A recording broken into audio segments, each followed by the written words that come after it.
그러니까 이 물건의 감정가의 대부분은 토지가 차지하고 있다 이렇게 보시고요. 오늘 이 사건을 통해서 가처분이 인수된다고 하면 일단은 위험하지만 그러나 자세히 들어보면은 낙찰자한테 위험하지 않은 경우도 있다라는 것을 알아두실 필요가 있다고 봅니다. 여러분 안녕하세요. 경매광장입니다. 오늘은 서울시에 소재하고 있는 단독주택 경매 사건을 하나 소개해 드리겠습니다. 이 물건은 감정가가 5억대 초반인데요. 64%까지 떨어진 관계로 현재 최저가는 3억대 초반입니다. 이 물건에는 두 가지의 문제가 있습니다. 하나는 선순위 임차인이 존재하고 있고요. 두 번째로는 가처분이 4개나 인수되는 그런 사건입니다. 일단 선순위 임차인은 그렇다 하더라도 가처분이 1개도 아니고 4개씩이나 인수가 된다고 하면 이런 물건은 굉장히 위험하지 않은가 이런 생각을 할 수 있는데 미리 결론부터 말씀드리면 위험하지 않습니다. 그러나 그 이유를 알아야 입찰을 자신 있게 할 수 있겠죠. 그래서 오늘은 선순위 임차인의 문제와 인수되는 4개의 가처분 왜 안전한지 그분에 대해서 상세하게 말씀을 드리겠습니다.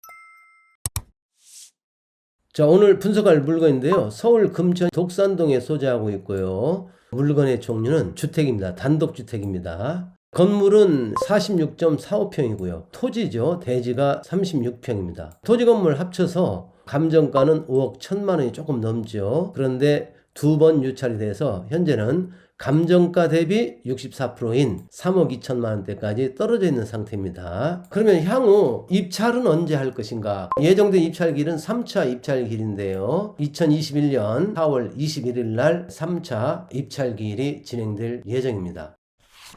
자, 이어서 토지와 건물에 관한 내용을 간단하게 살펴보겠습니다. 토지는 용도지역과 감정가만 한번 보겠습니다. 이 용도지역은 제2종 일반 주거지역입니다. 그리고 토지의 감정가는 4억 8,100여만 원으로 지금 감정이 되어 있고요. 건물은 지하 1층 그리고 지상 2층 2개층 그래서 지하까지 합치면 총 3개층으로 구성이 되어 있습니다. 감정가는 그리 높지 않습니다. 이 지금 건물이 1983년도에 신축이 됐기 때문에요. 건물에 대한 감정가는 2,700여만 원 정도밖에 안 됩니다. 그러니까 이 물건의 감정가의 대부분은 토지가 차지하고 있다 이렇게 보시고요. 이처럼 건물이 노화됐을 때는요. 평가를 할 때 주로 토지를 위주로 해서 평가하는 것이 바람직하지 않을까 그렇게 생각이 됩니다.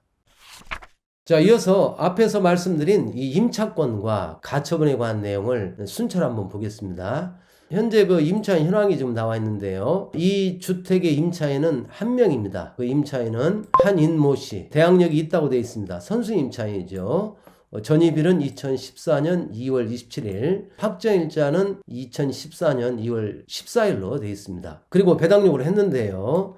보증금은 1억입니다. 선순위 임차인으로서 배당 요구를 적법하게 했기 때문에 현재 최저가로 낙찰이 된다 하더라도 임차 보증금은 전액 변제를 받을 수 있는 상황입니다. 그 아래에 같은 임차인이죠. 한인모 씨. 임차 보증금을 한 번 인상한 내용이 나옵니다. 2천만 원을 인상했다고 나오는데요. 2천만 원도 선순위에 해당되기 때문에 임차인은 1억 2천만 원 모두를 전액 배당받고 낙찰자가 인수할 부분은 없다 이렇게 보여집니다. 자, 이어서 등기부상 가처분 내역을 한번 보겠습니다.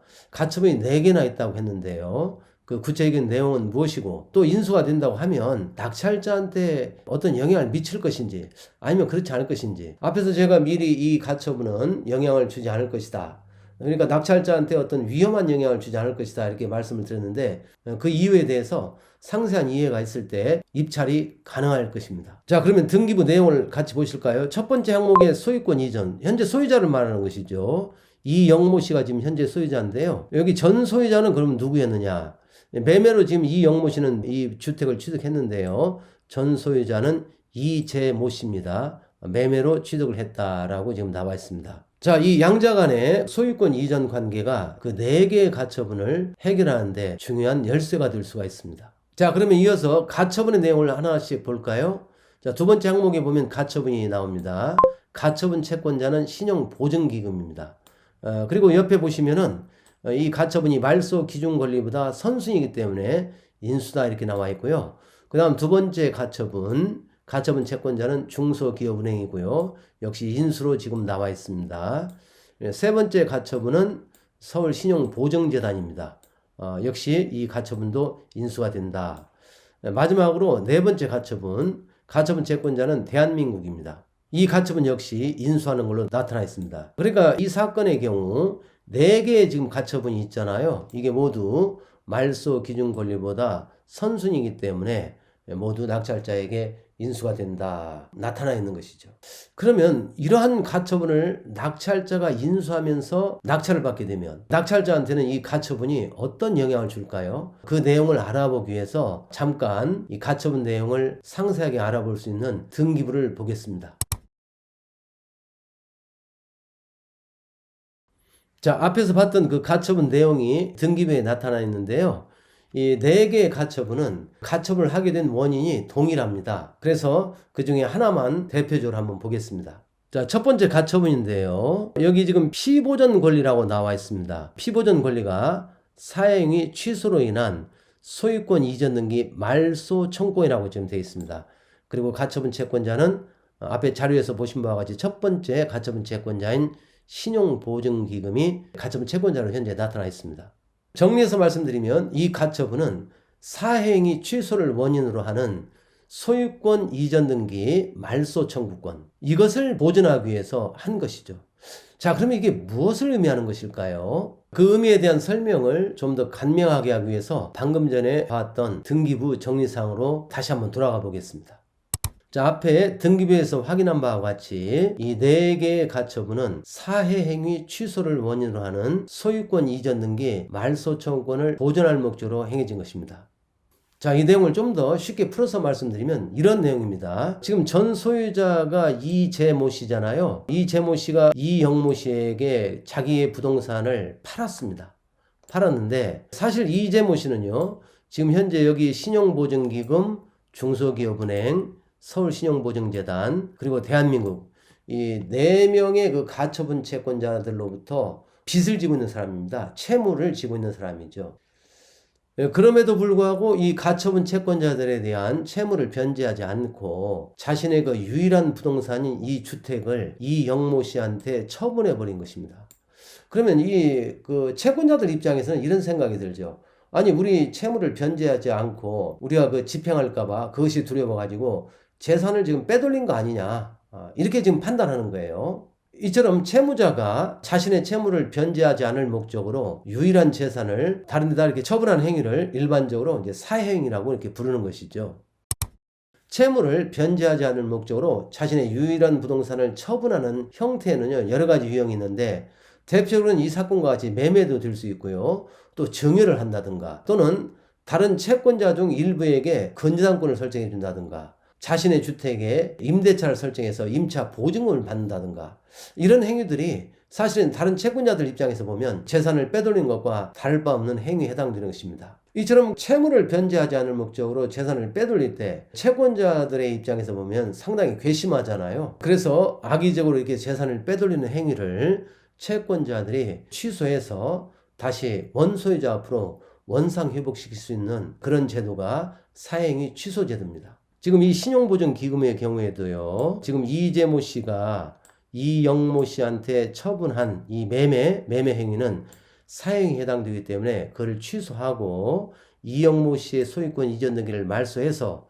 전소유자인 이재모 씨한테 원상 회복하라, 이런 취지로 소송을 제기할 목적으로 가처분을 해둔 것입니다. 나머지 가처분 채권자도 동일한 목적으로 가처분을 해둔 것이죠. 그리고 이 가처분이라는 것은 처분금지 효력이기 때문에요, 이렇게 가처분이 된 이후에 이영모 씨가 제3자에게 처분했을 때는요, 나중에라도 신용보증기금이 사행위 취소를 원인으로 하는 소유권 이전 등기 말소해소에서 승소 판결을 받으면요, 이영모 씨의 등기뿐만 아니라 그 제3자의 등기까지도 말소가 되는 것입니다.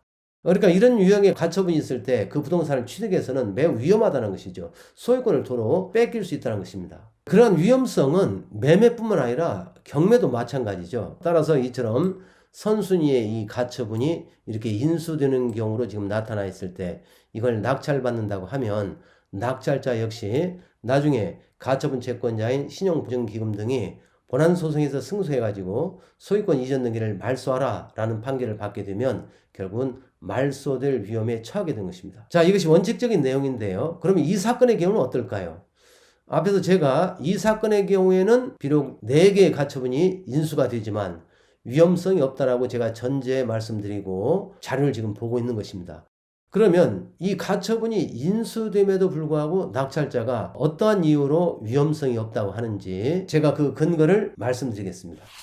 그 근거는 비고란에 나와 있는데요. 각 가처분 채권자들, 4명의 가처분 채권자를 말합니다. 자, 각 가처분 채권자들은 사행위 취소 청구의 소송에서 원상회복 대신 가액 반환 승소 판결 그것을 받았다 이렇게 나옵니다.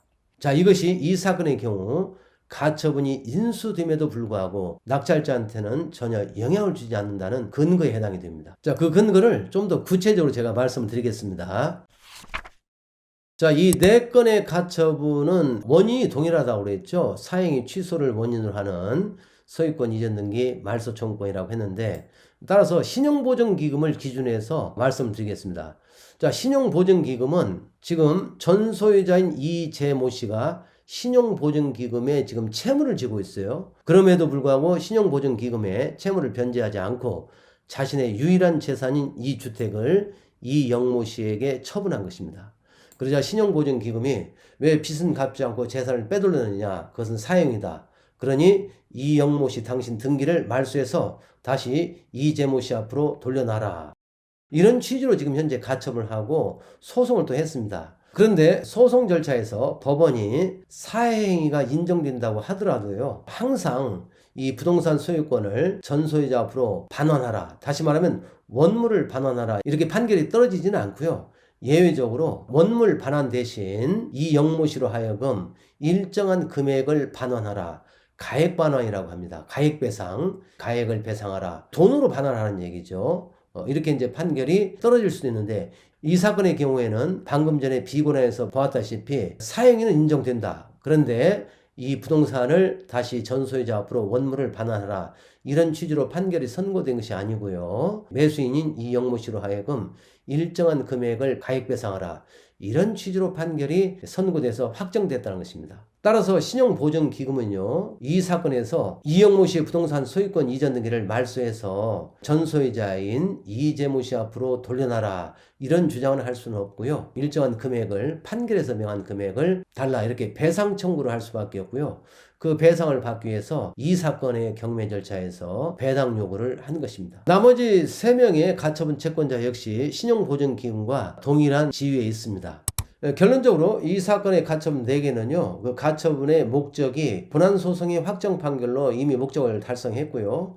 그리고 그 본안 판결의 내용도 부동산을 원상 회복하라, 이런 내용이 아니고 가액 배상을 해라, 이런 내용이기 때문에 이 가처분은 목적도 달성했기 때문에 실체법상으로 전혀 위험한 것이 아니라는 것입니다. 따라서 이 부동산을 낙찰받게 되더라도요, 낙찰받은 사람은 이 가처분에 의해서 소유권을 말소당할 염려, 도로 뺏길 염려는 없고요. 다만 이제 낙찰받은 후에 이 가처분을 말소하는 절차, 가처분 채권자들의 협조를 좀 받아야 되겠죠. 말소하는 절차를 밟아서 진행하면 되는 것입니다. 자, 오늘 소개한 이 주택 경매 사건은 사행위 취소를 원인으로 하는 소유권 이전 등기 말소 청구권을 보존하기 위한 가처분이 4개나 인수되는 그런 특수한 경우에 해당되는 사건이었습니다. 자, 이처럼 사해 행위와 관련된 가처분은 아무래도 이제 경제 상황이 안 좋아지면 자주 등장을 하게 됩니다. 제 경험상으로도 2008년도 금융위기 이후에 사해 행위와 관련된 가처분이 등기부에 나타나는 상태에서 경매가 이루어지는 경우들을 종종 보아왔습니다. 지금 상황이 이제 그때하고 좀 유사하지 않은가, 그런 생각이 듭니다. 따라서 앞으로 여러분들도 이와 유사한 경매 사건들을 자주 접할 수 있는데요. 오늘 이 사건을 통해서 가처분이 인수된다고 하면 일단은 위험하지만, 그러나 자세히 들어보면은 낙찰자한테 위험하지 않은 경우도 있다는 것을 참고로 알아두실 필요가 있다고 봅니다.